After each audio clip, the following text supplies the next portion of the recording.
2 acre 7 gunta tar road point, Chamarajanagar registration.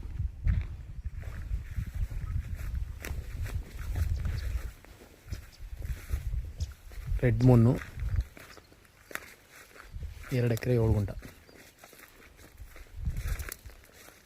ಎಕರೆಗೆ 30 lakh negotiable. Tar road point, Chamarajanagar ರಿಜಿಸ್ಟ್ರೇಷನ್ನು. ಸುತ್ತಲೂ ಫಾರ್ಮ್ ಹೌಸ್ಗಳಿದೆ. ಇದೊಂದು ಜಾಗ ಇದೆ, ಅಲ್ಲೊಂದು ಫಾರ್ಮ್ ಹೌಸು, ಇಲ್ಲೊಂದು ಫಾರ್ಮ್ ಹೌಸು, ಎದುರುಗಡೆ ಒಂದು ಫಾರ್ಮ್ ಹೌಸು ರೋಡ್ಗೆ. Tar road point, nearby village. Red ಮೂನು, 2 ಎಕರೆ 7 ಗುಂಟೆ. ಬೆಂಗಳೂರಿಗೆ ಒಂದು 180-190 ಆಗುತ್ತೆ. ಮೈಸೂರಿಗೆ 80. ಗುಂಡ್ಲುಪೇಟೆ ಚಾಮರಾಜನಗರಕ್ಕೆ 15 ಕಿಲೋಮೀಟ್ರ್.